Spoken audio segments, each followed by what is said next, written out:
Bien-aimés frères et sœurs fidèles téléspectateurs de notre chaîne commune qui est la TPT, nous vous disons shalom et bienvenue sur ce nouveau rendez-vous que nous avons eu par la grâce de Dieu aujourd'hui pour passer ce peu de temps qui nous est consigné autour de la sainte parole de Dieu, parole qui nourrit l'âme et l'esprit, parce qu'il est écrit, l'homme ne vivra pas que de pain seulement, mais de toute parole qui sort de la bouche de Dieu.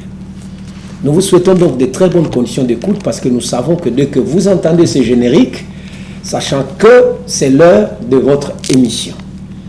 Alors, sans plus tarder, nous allons considérer une écriture, toujours pour parler de notre thème que nous avons abordé la dernière fois, avertissement puis jugement. Parce que dans la façon de faire du Seigneur, Elohim, le Dieu des Hébreux, il n'a jamais jugé un peuple sans pourtant l'avoir averti. Même dans nos maisons, un bon père, une bonne mère, avant de frapper l'enfant quelques fessées, il doit d'abord l'avoir averti. Et Dieu qui est le vrai père, le parent rédempteur, nous avertit d'abord avant que nous puissions passer au tribunal du trône blanc, au grand jugement donc.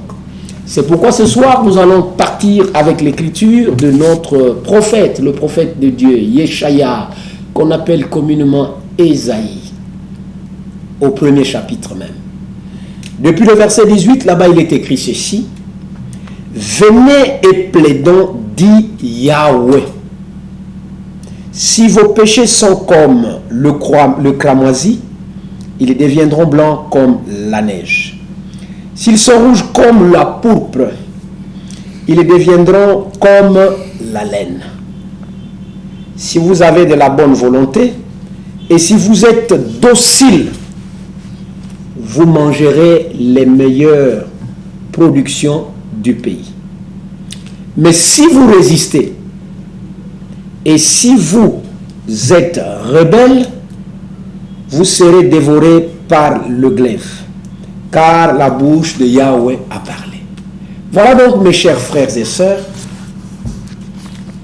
nous qui sommes soucieux de notre âme, de notre vie éternelle, l'écriture que nous vous proposons ce soir comme socle des choses que nous allons prononcer ou avancer de la part du Seigneur. Sur ce plateau, comme vous venez de le constater, on est à deux comme d'habitude, comme le Seigneur a envoyé 2 à 2. Ce soir encore, il a paru bon à notre berger, le pasteur Akilas Moya, de nous commissionner pour que par notre bouche, selon que la mesure de grâce que Dieu nous va nous accorder, que nous puissions nous entretenir autour de cette parole. Je suis avec l'homme de Dieu, Urbain Goubili, que vous connaissez, c'est un habitué de TPT. Nous allons essayer d'étayer ce thème que nous avons choisi, non pas par notre propre volonté, mais comme poussé par le Saint-Esprit. Parce que l'homme de Dieu de cet âge, qu'est le prophète William Marion Branham, nous a aussi laissé un support intitulé « L'avertissement puis jugement ». Alors, frère Urbain, l'écriture vient d'être considérée. C'est une invitation que le Seigneur nous adresse, nous qui sommes ses fils et ses filles. Il nous demande de venir s'asseoir avec lui, comme autour d'une table, pour qu'on puisse plaider, qu'on puisse parler, qu'on puisse dialoguer autour de la grande question qui est la question du salut de l'homme. Et vous savez généralement, bien-aimés frères et sœurs, que lorsque l'on vous invite, ça sous-entend que la personne qui vous invite vous accorde de l'honneur. C'est un honneur que le président de la République, notre président, M. Denis Sassou Nguesso, nous invite à aller au palais du peuple. C'est un sujet d'honneur que notre autorité locale, municipale, nous invite pour aller s'entretenir avec lui autour d'un point quelconque. Mais ici, ce n'est pas un homme de la terre, quel qu'il soit, qui nous invite, mais c'est le Seigneur lui-même qui nous demande de venir s'asseoir avec lui pour plaider. Plaider quoi? La question de la vie éternelle. Parce qu'il a dit, je crois bien dans Matthieu 11, le verset 33, « Cherchez premièrement le royaume des cieux et sa justice. Et le reste, dans le domaine naturel, vous sera accordé par-dessus tout. Tant que vous qui nous suivez maintenant là déjà, vous n'avez pas encore résolu de la façon la plus scripturaire qui soit la question du salut de votre âme, ne vous donnez pas du répit. Par la grâce de Dieu, c'est la voix du Seigneur, au moyen des Saintes Écritures consignées dans la Bible, qui nous invite. Venez et plaidons. Qu'est-ce que ces paroles, frère Urbain, vous inspirent pour édifier le citoyen lambda qui nous suit, notre frère et notre soeur qui est en quête d'une parole qui peut étancher sa soif spirituelle. À vous la parole. Merci frère Benjamin de ce que vous m'avez accordé la parole pour que nous puissions par cette occasion parler à nos frères et sœurs qui sont en train de nous écouter. Et c'est très important quand le Seigneur vous invite, comme vous venez de citer d'abord le président de la République et le maire de la ville. Lorsqu'il vous invite, c'est vraiment un honneur. Mais là, ce n'est pas les hommes de la terre. Ça, c'est Dieu qui vous invite, qui invite le monde, qui invite tout le monde pour venir et pour plaider. Et vous voyez que c'est très important pour écouter ce que Dieu est en train de faire. La fois passée, nous avons lu dans Apocalypse chapitre 3, depuis le verset 14, pour montrer que le Seigneur est dehors. Et mettre le Seigneur dehors, c'est mettre sa parole. Donc le Seigneur est dehors.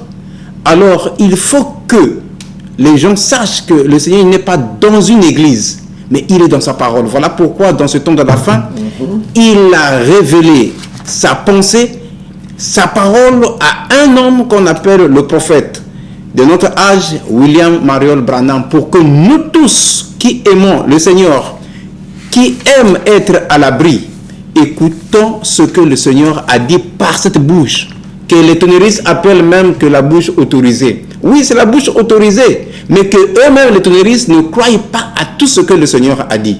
Sur l'écriture que le frère, que vous venez de lire, frère Benjamin, je peux encore ajouter à nos frères d'aller au verset 20. Écoutez ce que le Seigneur dit. Mais si vous refusez, si vous êtes rebelles, vous serez dévorés par l'épée, car la bouche de l'Éternel a parlé. Quand le Seigneur parle, c'est pour nous avertir.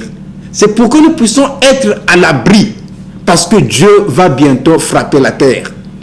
Regardons, frères. La Bible dit que la nature elle-même ne nous enseigne-t-elle pas? Regardez ce qui se passe aujourd'hui en Ukraine.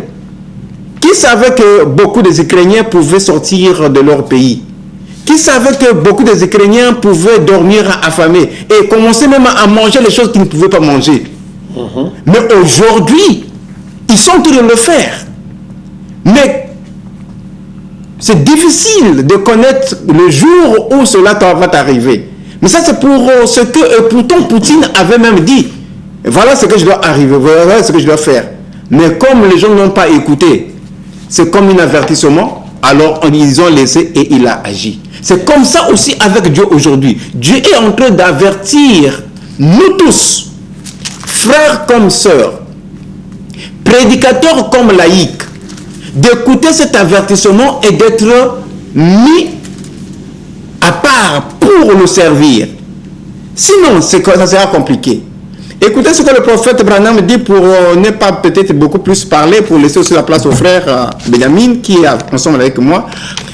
Le prophète parle dans l'exposé de 7 âges de l'Église à la page 345. Il dit ceci.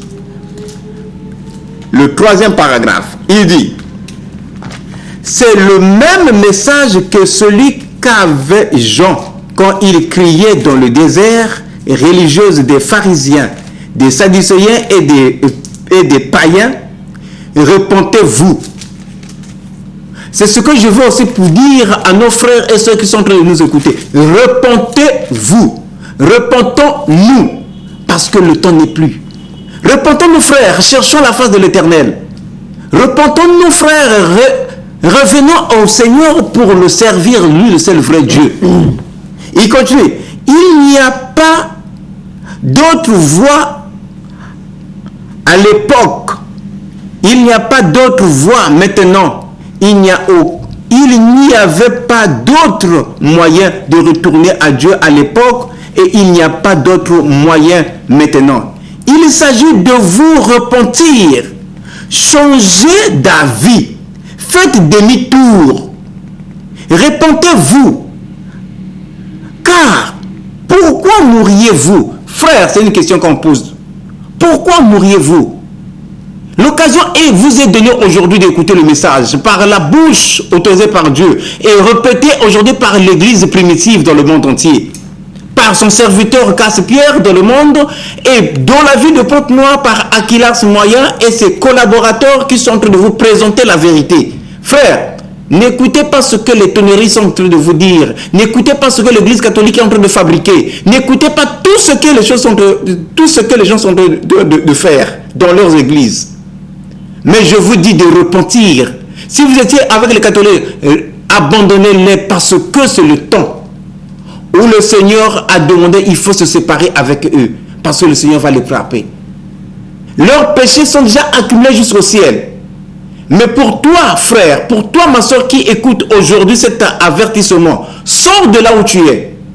Sors de là où tu es parce que le Seigneur t'appelle pour que lui, il te met à l'abri par la voie de la repentance.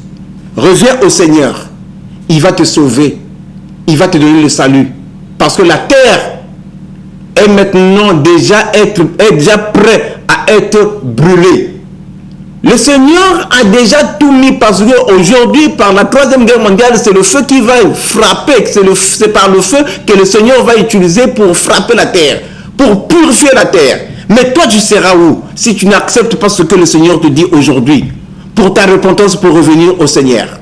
Voilà, frère Benjamin, ce que je peux d'abord dire pour vous laisser aussi le temps de commenter et puis de nourrir nos frères qui sont en train de nous écouter. Merci, mon précieux frère Urbain Goubili, pour ce souci constant qui vous anime pour éclairer les nôtres, sinon ceux qui sont affamés et assoiffés d'entendre les paroles de l'Éternel, notre Dieu. Voilà, les choses sont tellement claires. Le frère vient de vous montrer que le Seigneur, dans sa miséricorde et dans sa grâce, ne veut pas votre perte. Tout ce qu'il veut, lui, c'est votre salut. C'est pourquoi l'écriture que nous avons considérée dans Ésaïe chapitre 1, depuis le verset 18, il invite les gens à venir s'asseoir avec lui, plaider, parler sérieusement de la question du salut de leur âme. Frères bien-aimés, vous devez comprendre une seule chose, c'est que le commencement a eu un commencement. Et ce commencement-là aussi aura une fin. Parce que selon la Bible, tout ce qui a eu un commencement aura bel et bien une fin. Ça, peut-être beaucoup de gens ne saisissent pas la portée de cette loi divine. Et pourtant qui est bel et bien présente parmi nous. Amen. Vous régnez, vous mangez, vous avez de l'argent, vous vivez dans l'opulence, vous faites tout ce que bon vous semble, comme le jeune homme riche. Mais n'oubliez pas qu'un jour, ces choses-là cesseront. Mais si ces choses-là cessent, bien-aimés, et que votre question du salut, le salut de votre âme, n'avait jamais été réglé ici sur la terre pendant que vous étiez vivant, ce n'est pas une messe de requiem célébrée par un prêtre hypocrite qui ferait que vous soyez envoyés dans la présence du Seigneur. Ça, ce n'est que des pratiques mercantiles, comme nous l'avons toujours dénoncé ici. Voilà pourquoi le frère, dans son intervention, vient de vous dire que sortez des choses que l'Église catholique vous propose. Ce sont des fables habilement conçues par le Vatican et ces empereurs-là, parce que c'était d'abord l'Église de l'Empire. L'enfer est bel et bien réel. Amen. Que les gens ne vous trompent pas. La mort ne veut pas dire la fin de toute chose. Mais je voudrais vous dire, comme avait dit William Branham, que la mort n'est qu'un véhicule qui nous conduit dans notre adresse. Amen. Si vous avez servi le Seigneur de votre vivant ici-bas, eh bien, la mort ne fera que vous transporter dans votre adresse. C'est Pointe-Noire qui a été mal tracé par nos autorités. Je ne sais pas pour quelle raison, et même pourront répondre s'il y a lieu un jour. Mais allez à Brazzaville, allez à Dolisie. Les ruelles, les avenues sont numérotées. Vous prenez un taxi à l'époque quand il y avait encore le train, parce que cette période me rappelle un peu mes années de l'école à Brazzaville, quand j'arrivais ici à Pointe-Noire, à 6 heures par le train express, je prends un taxi, je dis amenez-moi à tel endroit, ou à Brazzaville, amenez-moi à telle adresse. Le taximan ne va pas souffrir, il m'amènera directement à mon adresse que je lui ai communiquée. C'est ainsi que fait la mort aussi.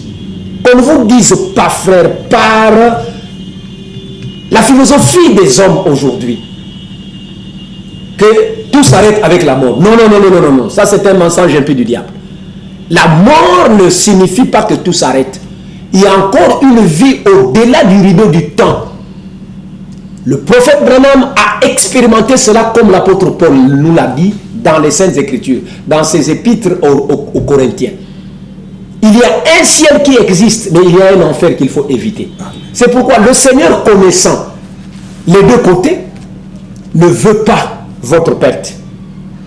Écoutez très attentivement. Souvent, vous nous taxez l'Église primitive lorsqu'elle expose ses pensées, ses thèses. Elle n'est là que pour accuser, critiquer et tout.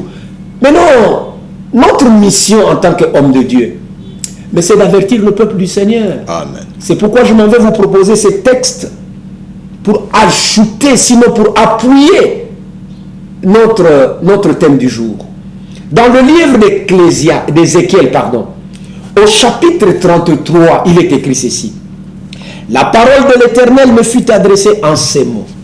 Fils de l'homme, c'est-à-dire prophète, parle aux enfants de ton peuple et dis-leur, lorsque je fais venir l'épée sur un pays et que le peuple du pays prend dans son sein un homme et l'établit comme sentinelle, si cet homme voit venir l'épée sur le pays, sonne de la trompette et avertit le peuple, et si celui-ci entend le son de la trompette, ne se laisse pas avertir, et que l'épée vienne les surprendre, son sang sera sur sa tête. Il a entendu le son de la trompette, et il ne s'est pas laissé avertir. Son sang sera sur lui. S'il se laisse avertir, il sauvera son âme. Si la sentinelle voit venir l'épée et ne sonne pas de la trompette, si le peuple n'est pas averti et que l'épée vienne enlever à quelqu'un la vie, celui-ci périra à cause de son iniquité. Mais je redemanderai son sang à la sentinelle. Et toi, fils de l'homme, je t'ai établi comme sentinelle sur la maison d'Israël. L'Église primitive aujourd'hui a été établie comme sentinelle sur le peuple de la terre, tout entière, excepté Israël. Parce que notre Dieu, le Dieu d'Abraham, le Dieu d'Isaac et d'Israël, pendant qu'il traite avec les nations non juives que nous sommes, il ne traite pas encore avec Israël. Pendant qu'il traitera avec Israël, l'Église des nations, de laquelle sortira l'épouse, ira déjà à l'enlèvement. C'est pourquoi nous sommes là pour vous avertir par le moyen du message du temps de la fin.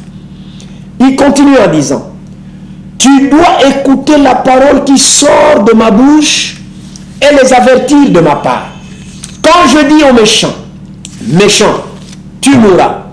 Si tu ne parles pas pour détourner le méchant de sa voie, ce méchant mourra dans son iniquité et je te redemanderai son sang. Mais si tu avertis le méchant pour le détourner de sa voie et qu'il ne s'en détourne pas, il mourra dans son iniquité et toi, tu sauveras ton âme. Voilà le travail que fait l'Église primitive. Avec le message du temps de la fin qui nous a été confié par le Seigneur lui-même dans sa miséricorde et sa grâce, notre rôle quand nous venons même à la télévision ici, c'est pour avertir celui qui veut se laisser avertir. Au verset 10, il dit, et toi, fils de l'homme, dis à la maison d'Israël, vous dites, nos transgressions et nos péchés sont sur nous, et c'est à cause d'eux que nous sommes frappés de la longueur. Comment pourrions-nous vivre? Au verset 11, c'est là où je vais m'arrêter certainement. dis-leur, je suis vivant. Notre Dieu, qui est votre Dieu aussi, mon bien-aimé frères et sœurs, toi qui me suis en ce net moment, il est vivant. Le Dieu qui a créé les cieux et la terre, la mer et tout ce qui s'y trouve. Il n'est pas mort. Comme un leader politique qui mourait. Comme Mahomet était mort et a dit à ses adeptes que moi je vais revenir à la vie, et il n'est jamais revenu à la vie. Jésus-Christ de Nazareth, d'appeler de son véritable nom, Yehoshua, Hamashiach, le Dieu véritable et unique, il est vivant. Il a dit à Jean dans l'île de Patmos, dans la vision qu'il lui avait accordé de voir, il dit, je tiens les clés de la mort et du séjour de mort. Je suis vivant au siècle des siècles. Donc, ne soyez pas perplexes, ne soyez pas paniqués. Ne perdez même pas courage. N'abandonnez pas la foi, parce que le Dieu en qui vous avez cru, il est vivant. Il est dit, dis-le, je suis vivant, dit le Seigneur, l'Éternel. Ce que je désire, et c'est ça qui a toujours été le désir de Dieu en tout temps. Même quand notre aïeux, Adam, a outrepassé les lois de Dieu, pour avoir écouté la voix de sa femme qui était à ses côtés, qui avait été séduite par cet animal appelé le serpent ancien, sacrifiant ainsi toute la race humaine. Dieu a convoqué une conférence que nous appellerons ici ensemble avec le prophète Branham la conférence d'Éden. Il a choisi un arbre. Pourquoi? Parce que l'information était parvenue au ciel disant que la race humaine était déchue de la vie éternelle. Il a dit non, il faut qu'on se retrouve et qu'on puisse traiter de cette question-là. Il dit, dis-leur, l'Éternel, ce que je désire, ce n'est pas que le méchant meure. Frère, si tu vas mourir demain, ou ce soir même, ou après-demain, ce n'est pas la faute de Dieu, mais c'est ton incrédulité à toi-même qui t'entraînerait dans la mort. Le désir de Dieu a toujours été et restera toujours le changement. Parce que le changement est possible. Un médiocre homme, médiocre femme soit-elle, peut changer parce que le changement est possible. La repentance, comme venait de dire l'homme de Dieu, est possible. C'est pour celui qui veut. Il dit, tu leur diras, ce que je désire, ce n'est pas que le méchant meure, c'est qu'il change de conduite et qu'il vive. Revenez de votre mauvaise voie. Et pourquoi mourriez-vous? Pourquoi vous allez mourir? Pour plaire à l'église catholique romaine, pour plaire à un pasteur comme moi, comme lui, comme le frère Aquilas Moyen. Non, frère. L'apôtre Paul, qui est un puissant serviteur de Dieu confirmé, nous a dit, si je plaisais encore aux hommes, je ne serais pas appelé serviteur du Seigneur. Arrêtons de chercher à plaire aux hommes. Cherchons à plaire au Seigneur Dieu lui-même. Lui qui a été chassé des églises aujourd'hui, il est hors de l'église et il dit dans Apocalypse chapitre 3 depuis le verset 20, 21 et 22, voici je me tiens à la porte et je frappe. Il est là ce soir devant ta porte, mon frère, ma soeur, qui nous écoute. Il est en train de frapper par le moyen de sa parole qui sort de notre bouche. Parce qu'il a vu en toi quelques actions qui ne sont pas conformes à la parole de Dieu. Et il te rappelle à l'ordre. Va dans ta pensée. Entre dans ton fort intérieur. Fais ton inventaire comme font les vrais commerçants qui veulent aller de l'avant dans leurs affaires. Voilà où tu as fauté. Là où tu as cru ne serait-ce qu'une seule fausse doctrine, telle que la Trinité, le baptême de bébé, les jeûnes et les dîmes obligatoires et autre chose. Reviens à ton bon sens, répands-toi et confie-le ta vie entièrement. Il dit, c'est que moi je veux. C'est là où je vais m'apaisantir pour laisser la parole aux frères, peut-être pour conclure. Le Seigneur, le Dieu d'Abraham, d'Isaac et d'Israël, celui que toi et moi nous invoquons tant. Écoute sa volonté. Sa volonté, c'est que tu changes. Il ne peut pas demander à sa créature une chose qui est au-delà de sa portée. Il nous demandera toujours une chose dont nous avons la capacité de mettre en pratique. L'apôtre Jean l'a dit dans ses épîtres, que les lois de Dieu ne sont pas pénibles. Quel est ce papa-là ou cette maman-là qui a l'amour pour son fils ou sa fille, qui peut lui demander de faire une chose impossible? Alors, aussi méchants sommes-nous Nous ne pouvons pas faire des choses comme ça à nos enfants. A fortiori, Dieu le Père. Il est la source de l'amour. Il ne veut même pas que le voleur meure, que la prostituée meure, que l'idolâtre meure. Tout ce que lui veut. C'est que l'homme-là qui fait ces choses-là, qui emprunte ces voies tortueuses-là, ces voies tordues-là, se ressaisissent. Se repentent, parce que la repentance, c'est ça qui a toujours été le message de la vraie Église de Dieu. Et il faut faire la conversion. Et quand vous vous convertissez, vous devez maintenant, par la suite, produire des fruits dignes de votre repentance. C'est ça qu'avait enseigné Jean-Baptiste, le premier précurseur de la première venue du Seigneur Yeshua HaMashiach. Et en ce temps de la fin aussi, par le moyen du message que nous a apporté l'homme de Dieu, William Marion Branham, paix à son âme, nous vous répétons les mêmes paroles parce qu'il n'est pas venu apporter un nouvel évangile. C'est le même évangile qu'il nous a dit. Un seul est mort pour vous à la croix du calvaire, c'est le Seigneur Yeshua HaMashiach. Aucune église au monde n'était mort pour toi et pour moi. Aucun pasteur n'était mort pour toi et pour moi. Même pas William Marion Branham, parce que William Branham est né dans le péché, conçu dans l'iniquité. Mais à la seule différence, c'est lui que Dieu a choisi comme porte-parole en ce temps de la fin. La parole qui est sortie de lui, surtout celle qui est sortie des 7 sceaux bénis de Dieu, dans la période du 18 mars au 25 mars 1963, ça, ce n'était pas la parole de William Branham, c'était la parole de Dieu. Ainsi dit le Seigneur. Et c'est avec cette parole-là qui nous ramène à la Bible pour avoir la foi de nos pères apostoliques et prophétiques que nous nous servons pour vous avertir aujourd'hui. Le changement est possible. Dieu va bientôt détruire cette terre. Les preuves sont là. Si quelqu'un ne voit pas ça, c'est qu'il est myope, comme disait mon propre frère Evald de Franck là-bas à Krefeld en Allemagne. Mais si vous êtes tant soit peu spirituel, vous pouvez voir au prime abord que la question ne se pose plus. Le monde est arrivé à sa fin. La fin des systèmes du monde est confirmée. L'ONU n'a pas pu faire quoi que ce soit. Vous avez vu la rencontre du président Macky Sall, qui est actuellement à la tête de l'organisation de l'Union africaine, en Russie.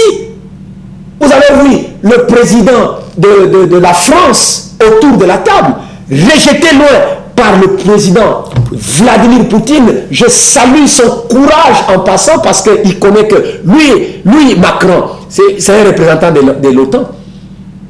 Il a mis loin là-bas. Tous les internautes savent ce qui s'est passé. Ils ont vu les images. Le secrétaire général des Nations Unies actuel, j'ai oublié son nom. Vous avez vu comment il les a mis à l'écart? Parce que c'est eux qui empoisonnent la terre par leur pratique satano-diabolique qu'ils ont reçue de l'église catholique romaine. Dieu nous montre par là que le temps des nations est fini. Parce qu'il faut que nous entrions dans le règne millénaire. Il faut que Dieu arrive à conclure ce qu'il avait commencé. Les 2 derniers millénaires que vous entendez, les 2 derniers jours, dans les derniers jours, je répandrai de mon esprit sur toute chair. Mais ce sont les 2 derniers millénaires. Nous sommes arrivés à la fin de ces 2 millénaires-là. Les 2 jours, parce que chez Dieu, prophétiquement parlant, un jour est égal à 1000 ans. 1000 ans sont comme un jour. Allez lire dans le livre de 2 Pierre 3. Vous comprendrez ça. Nous sommes arrivés donc au terme de ces 2 jours-là. Il faut que Dieu arrive à conclure l'histoire du salut. Mais l'histoire du salut va s'arrêter avec quoi? Mais c'est avec l'événement que vous avez toujours entendu par la bouche de nous qui sommes les prédicateurs, les pasteurs, l'enlèvement. On nous a appris par des personnes sûres qui l'ont vu à la télévision. Monsieur Mbota, ces chiens que nous maudissons encore en passant. Amen. Qui a dit sur les antennes de la télévision, plutôt DRTV, que l'enlèvement n'existe pas. Mais il est fou. C'est un malade mental. Qu'ils soient maudits. Qu'ils soient maudits, comme dit mon frère. Et tout cela, nous nous réjouissons parce qu'il prouve par là qu'il n'est pas compté parmi le peuple de Dieu. Amen. Il se sert de la Bible et de son petit ordinateur là pour tromper les gens qui peuvent être trompés. Mais le coup qu'il avait amené au sol, le coup que lui avait infligé le pasteur Akilas Moya, au studio 202 de Brazzaville, là-bas, je crois que c'est ça qui est encore en train d'agir sur lui. Parce que il est en train de tenter de se relever, mais il ne se relèvera plus jamais. Parce que l'église primitive l'a déjà maudit. Comment un homme qui se dit homme de Dieu, prédicateur, manipulant la Bible, peut venir devant les médias comme moi je suis aujourd'hui en face de vous, bien-aimés frères et sœurs, nier une promesse divine, une promesse biblique? Qui est cet homme-là si ce n'est pas un démon, un sorcier? C'est là où le Saint-Esprit en nous se fâche et condamne avec la dernière énergie de tels hommes. Ils ne sont d'aucune utilité pour le peuple de Dieu. Écoutez ça très bien. Mbota, Carlos ou Mbota, je ne sais pas, Brice, je ne connais même pas son nom, son prénom. C'est un maudit, c'est un pauvre type, c'est un imbécile. Permettez-moi le terme. Je ne suis pas fâché, mais c'est l'expression du Saint-Esprit en moi. Parce que Paul aussi en son temps avait appelé les faux prédicateurs qui s'opposaient aux enseignements du Saint-Esprit des chiens. Lisez dans le livre des Philippiens. Vous verrez là où l'apôtre Paul a traité des hommes de Dieu de son temps, des soi-disant hommes de Dieu, des chiens. Qui est Mbota pour venir annuler une promesse biblique? N'est-ce pas que notre Seigneur Jésus-Christ, que vous aimez tant, qui est mort pour vous et pour moi, nous a fait une promesse qui nous ragaillardit aujourd'hui en voyant tous ces signes qui annoncent son retour? Dans Jean 14, il a dit, je m'en vais vous préparer une place. Lorsque je m'en serai, je serai parti et que je vous aurai préparé une place, je reviendrai vers vous pour vous prendre afin que vous soyez là où moi je suis. Mais ça, c'est l'enlèvement que l'apôtre Paul, en tant que docteur et prophète de Dieu, nous a enseigné dans les Thessaloniciens. Comment un chien, je ne sais même pas il est de quelle ethnie, il est de la race de Caïn, qu'il soit maudit encore. C'est un enfant de l'église catholique romaine. Amen. De la même manière que l'église catholique romaine enseigne le purgatoire, voilà que lui il vient annuler l'enlèvement, que l'enlèvement n'existe pas. S'il était en face de moi, et que si cela m'était permis, j'allais lui dire des choses que je m'abstiendrais de dire ici à la télévision. Mais gloire soit rendue à Dieu de ce que le coup que lui avait infligé le pasteur Akilas Moya continue d'agir sur lui jusqu'au jour d'aujourd'hui. Il est au sol là, vous voyez. C'est pourquoi, frères bien-aimés, ne placez pas votre confiance aux hommes, s'il vous plaît. Même pas à moi, votre frère. Qui suis-je? Je n'ai pas un ciel à vous amener. Le frère Urbain qui est à ma gauche, il n'a pas un ciel où vous conduire. William Marion Branham n'a pas un ciel où il peut vous conduire. D'ailleurs, il a dit, en aucun moment, j'ai apporté un message aux gens pour les attirer vers moi. Mais au contraire, moi, Branham, j'apporte le message aux gens pour les amener à Christ. Votre pasteur qui vous enseignait ce matin, il vous a amené où? À Golgotha? Ou bien il vous a amené au concile de Nicée au Vatican, en France même? Ou bien il vous a lié avec lui-même, avec sa personnalité? Ou bien il vous a lié avec son assemblée? Il dit, je n'amène jamais les gens, je ne fais pas du prosélytisme, comme fait X ou Y. Mais moi, je amène les gens à Christ. Et je ne serai satisfait que lorsque je verrai une relation spirituelle véritable s'établir entre le croyant, que moi, j'ai prêché la parole de Dieu, avec Christ. À ce moment-là, ma mission s'arrêterait. Et l'église primitive aussi, pour sa part, fait le même travail. Il joue le rôle d'une sentinelle. Il est là avec le message du temps de la fin pour vous avertir. L'heure n'est plus là devant nous. Nous ne jouons que ce qu'on appellerait dans le monde les arrêts de jeu.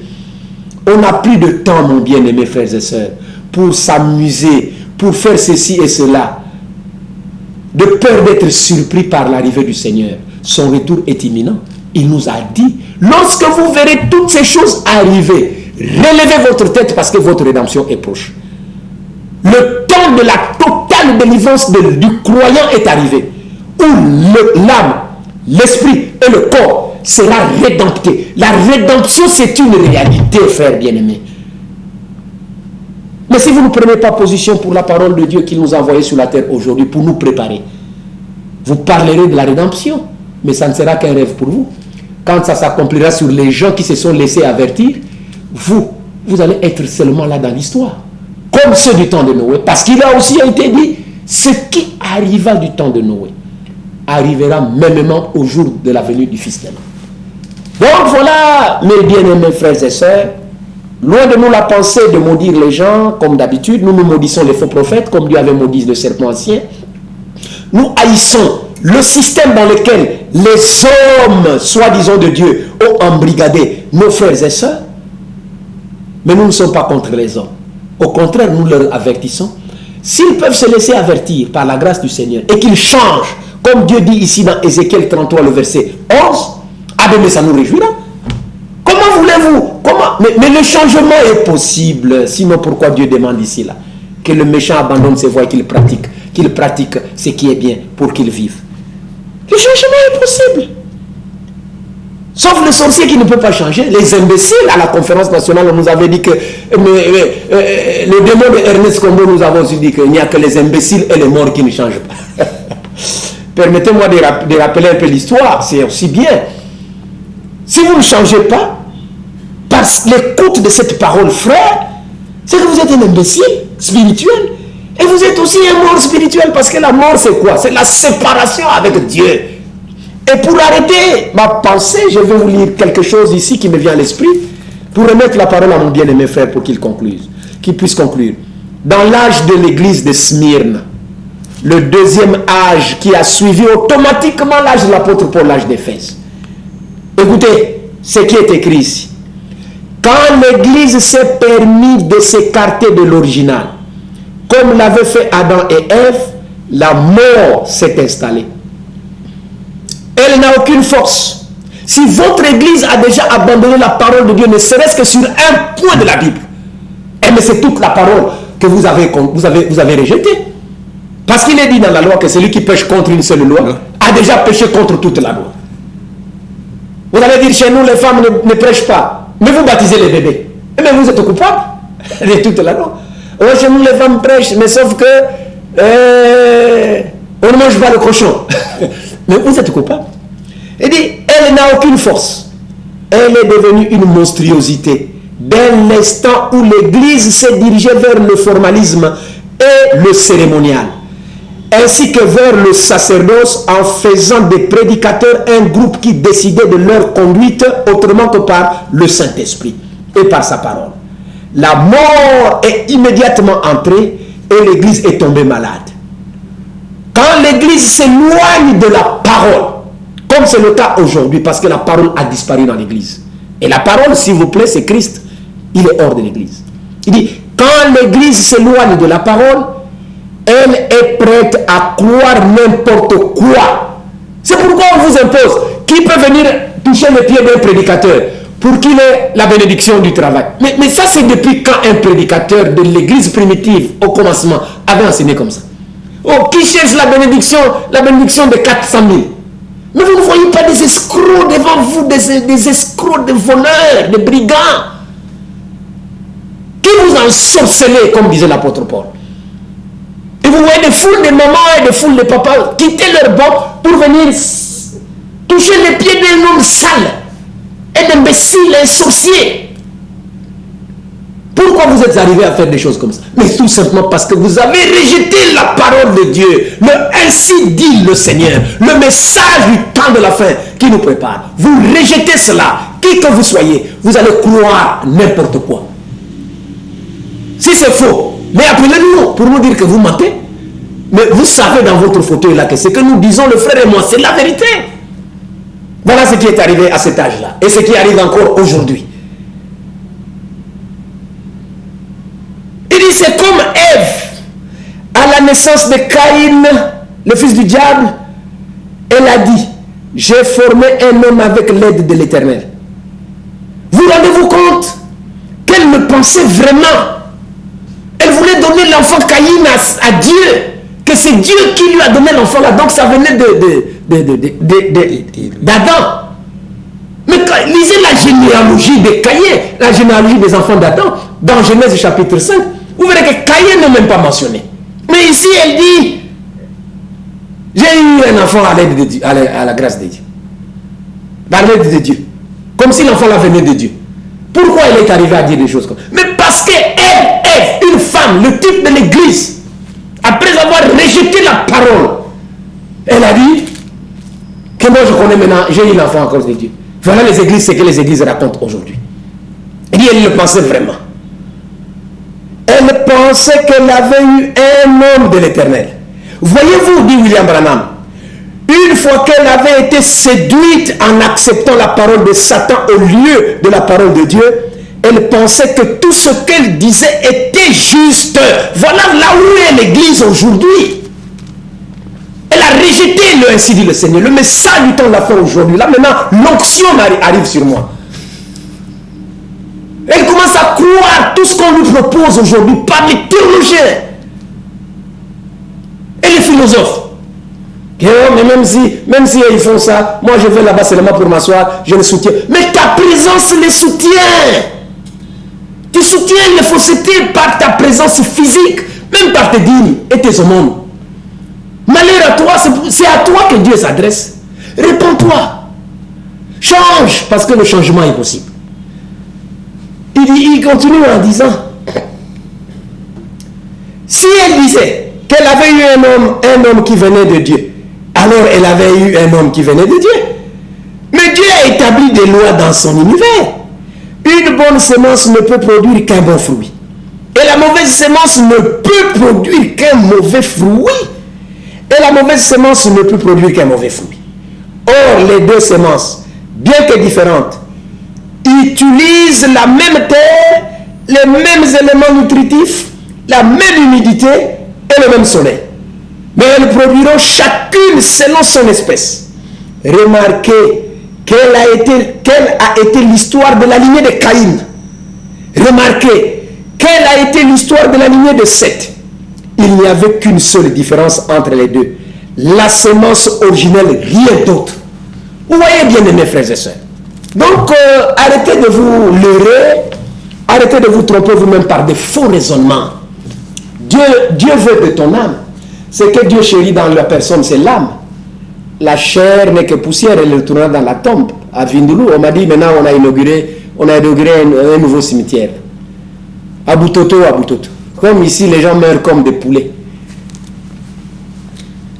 Mais n'acceptez pas aussi la mort spirituelle. Les gens vous assassinent. Ce matin, on vous a assassiné en vous faisant interpréter ce document sacré qui est la Bible, le livre par excellence. Je l'exhibe pas comme le prêtre catholique exhibe le missel et le bréviaire. Ça, c'est la Bible, le vrai livre de Dieu. Là où chacun doit mettre au-dedans de lui pour qu'il devienne une lettre écrite, vivante et lue de tout le monde. Ça, c'est la Bible. Et on nous demande de venir. Revenez, frère. Revenez de votre bon sens. Plein de prédicateurs, ils ont rempli cette ville. Des menteurs, des brigands, des voleurs. N'est-ce pas que Jésus-Christ avait dit, tous ceux qui sont venus avant moi ne sont que des voleurs et des brigands. Vous pensez que ce sont des paroles vides de sens? Dieu connaît dire ce qu'il dit. Il pense ce qu'il dit et il dit ce qu'il pense. Vous avez des voleurs qui vous conduisent. Moi, je me demande même pourquoi la gendarmerie ne les arrête pas. Que le ministère... Mais, frère, on a beaucoup de choses à dire, mais le temps ne nous le permet pas. Parce que quand l'église primitive ouvre la bouche pour parler, il y a des gens qui tremblent même. Depuis leur fauteuil, ils tremblent. Mais nous vous disons toujours les choses qui sont vérifiables. Nos assertions ne sont pas des choses qui sont montées de toutes pièces. Nous disons des choses que nous connaissons. Parce qu'il y a une seule vraie église. Et l'autre, c'est la fausse église qui est à beaucoup de branches, beaucoup de portes d'entrée. Vous pensez arriver dans l'église du Seigneur, or que c'est la porte du séjour des morts. Partout où l'on prêche le contraire de la Bible, le contraire de la Bible. C'est ça Satan. C'est ça l'œuvre du diable. Et le Seigneur, par la bouche de l'église primitive, veut vous sauver. Soyez tant soit peu spirituels. Ne rejetez pas ceux qui vous parlent de la part du Seigneur, comme dit la Bible. Examinez les prophéties. Examinez la parole. Nous avons la parole prophétique. Nous sommes comme des prophètes. Quand on est venu ici avec le frère et moi pour vous parler de comment les causes de la guerre, de l'agression russe en Ukraine, beaucoup se sont mis à se bousculer et tout. Mais les appels que nous avons reçus, beaucoup nous ont dit, mais vous avez raison, finalement c'était une guerre biblique. Mais les bibliques, pourquoi nous sommes informés de cette façon? Parce qu'on a reçu le prophète de Dieu qui est William Marion Branham. Voilà, frère, en 2 minutes, conclu, et remettons-leur la responsabilité. Oui, frère. L'Éternel a tout fait pour un but, même le méchant pour le jour du malheur. Et c'est à toi et moi qui nous écoutons aujourd'hui le message de prendre position parce que le Seigneur n'a jamais menti. Écoutez ce qu'il dit dans Proverbes au chapitre 15 depuis le verset 32. Il dit ceci: « Celui qui rejette la correction méprise son âme. Amen. Mais celui qui écoute la réprimande acquiert l'intelligence. » Voici l'occasion, frères et sœurs, d'acquérir l'intelligence pour te mettre à l'abri, parce que le Seigneur va bientôt frapper la terre. Dans 2 Pierre au chapitre 3, comme a cité le frère pendant qu'il parlait, le verset 8, mais je m'en vais vous lire le verset 9. Le Seigneur ne retarde pas l'accomplissement de la promesse, comme quelques-uns le pensent. Il use de patience envers vous.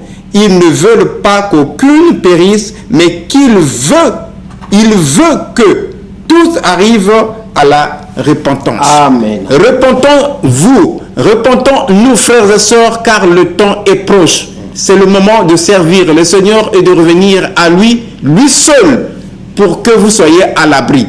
Que le Seigneur vous bénisse, qu'il bénisse encore aussi l'Église primitive dans le monde entier. Amen, amen. Avec son serviteur Kassabakana Pierre, et qu'il bénisse aussi le pasteur Akilas Moya. Amen. Et que tous ceux qui cherchent aussi à lui faire du mal, je le connais, que le Seigneur les pardonne et que le Seigneur conforte encore l'Église primitive dans le monde entier.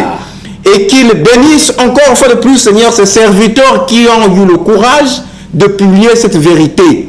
Et qu'il bénisse aussi nos autorités et qu'il bénisse et protège aussi mes frères qui aiment tant cette émission là-bas à la mairie.